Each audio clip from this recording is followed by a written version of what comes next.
हनुमान ज्ञान गुण सागर, जय कपीस तिहु लोक उजागर। कैलाश तो स्थिर हो गया, किंतु रावण के रोने चिल्लाने के स्वर के वेग से अन्य पर्वत हिलने लगे। समुद्र में ज्वार आ गया, तीनों लोकों के प्राणी कांप उठे, इंद्र आदि देवता तक विचलित हो गए। रावण हमारे आराध्य महादेव के पैर के अंगूठे का एक हल्का सा दबाव भी सहन न कर सका। नंदी के द्वारा दिए गए श्राप से रावण को उसका दंड मिल ही गया था। रावण उच्च स्वर में आर्तनाद करने लगा। आर्तनाद के लिए संस्कृत में रू धातु है, जिसका अर्थ होता है रोना। हाँ, ठीक कहा।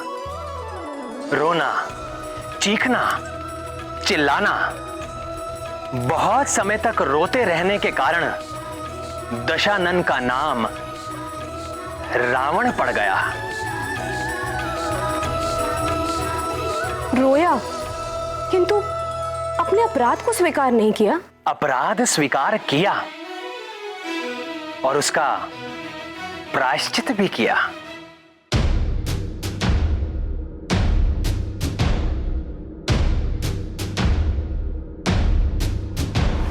जटाटवी कलज्ज्वल प्रवाह पावितस्थले कलेवलम्ब्य लम्बितां भुजङ्गतुङ्गमालिकां डमड्डमड्डमड्डमन्निनादमड्डवर्वयं चकार चण्डताण्डवं तनोतु नः शिवः शिवम्।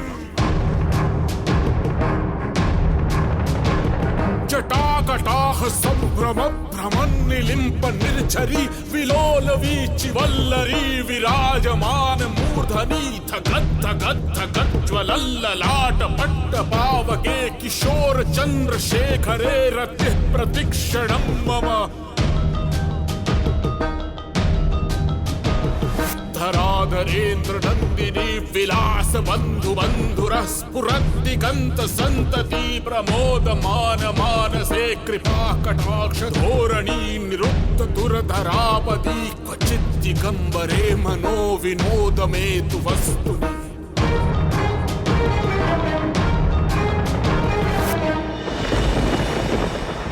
इस प्रकार से रावण को रोते हुए 1 सहस्र वर्ष बीत गए। नंदी के अपमान से भगवान भोलेनाथ रावण से कितना कुपित हुए होंगे। भगवान भोलेनाथ अपने भोले भक्तों की पीड़ा और अपमान को तनिक भी सहन नहीं कर सकते। तो फिर दीनानाथ भोले बाबा का क्रोध कैसे शांत हुआ है दीनदयाल? भोले भंडारी क्या कभी किसी से सदा के लिए रूठ सकते हैं? भोले बाबा तो जगत पिता हैं, वो कैसे किसी प्राणी के प्रति निष्ठुर हो सकते हैं?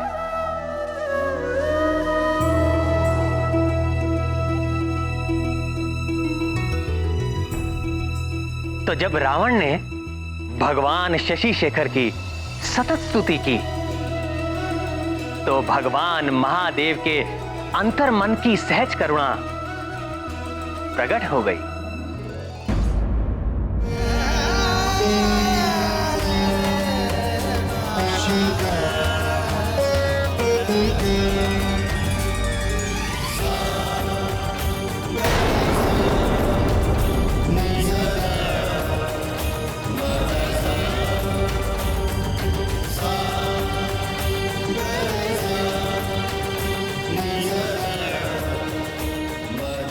ओम नमः शिवाय। ओम नमः शिवाय। ओम नमः शिवाय। उठो दशानन। प्रभु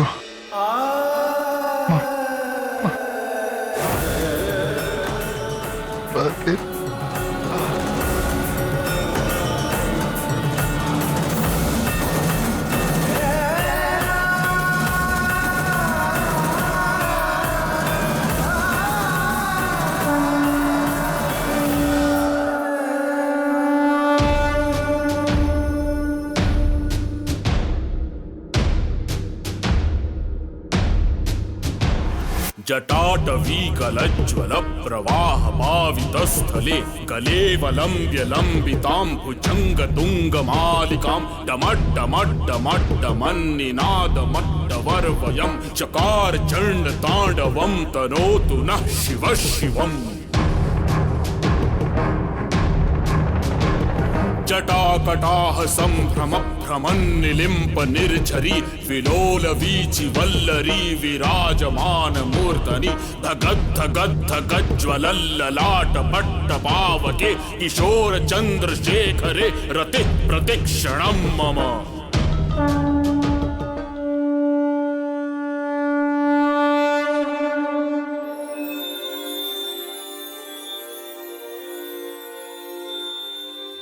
मैं तुम्हारी स्तुति से अति प्रसन्न हूं दशानन।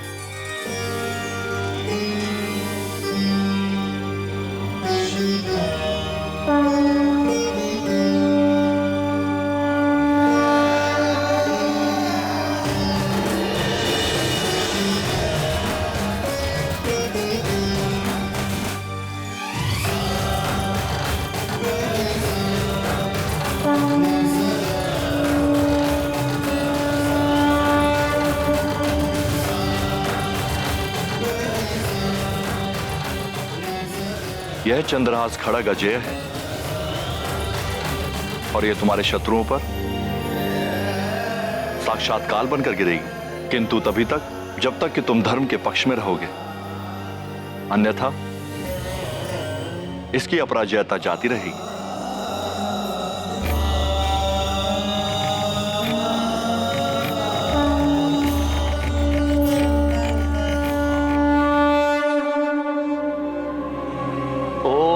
नमः शिवाय।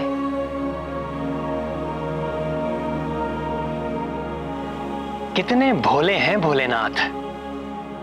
पिता के समान दंड भी दिया और क्षमा मांगने पर आशीर्वाद भी। ओम नमः शिवाय।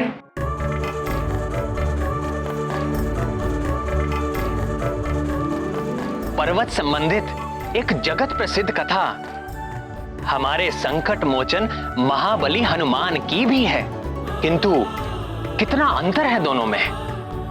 रावण का उद्देश्य केवल अपने अहंकार की स्थापना करना और हनुमान का उद्देश्य लोक कल्याण की भावना।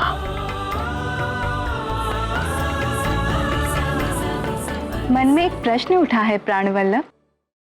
अवश्य पूछें कमल नयन।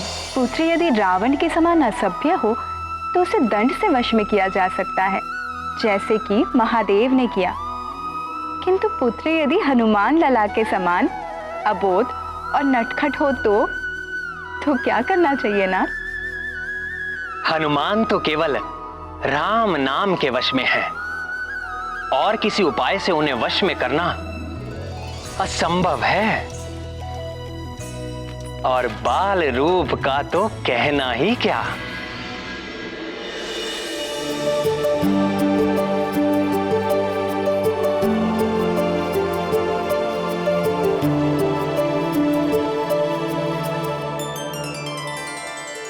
अब हमारे केसरी नंदन को तात की गोद में जाना है।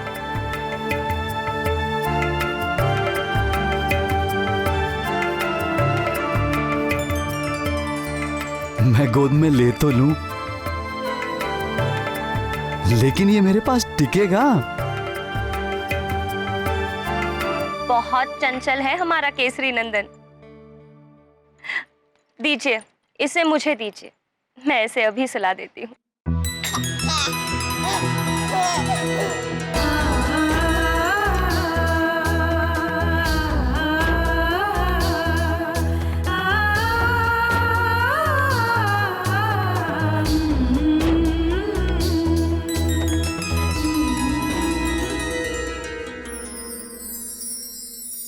आप सो जाइए। और तुम? इसको सुलाने के बाद अभी जल्द ही सो जाएगा।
शिशु के जन्म व लालन पालन का कार्य महामाया ने माता को सौंपा है, किंतु पिता भी अपनी संतान के कल्याण व सुरक्षा के लिए निरंतर चिंतित रहता है, चाहे वो मनुष्य हो या देवता। मेरा पुत्र, पवन पुत्र, हे केसरी नंदन, वानर राज केसरी और भगवान शंकर के साथ साथ तुम मुझे भी अपना पिता ही समझो पुत्र, क्योंकि तुम्हारे जन्म की प्रक्रिया में मेरी भी भूमिका है। भगवान शंभु की कृपा से नमामि शंभु, नमामि रुद्रम, नमामि पुरुषम पुराणम, नमामि सर्वम शिरसा नमामि।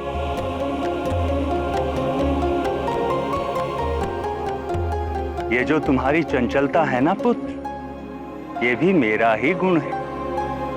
वायु का स्वभाव ही है कभी एक स्थान पर ना ठहरना, सदैव गतिशील रहना। वायु पुत्र होने के कारण तुम में ये चंचलता सहज ही चली आई है, किंतु तुम थोड़ा धीर भी धरो पुत्र। कैलाशपति भगवान शंकर के समान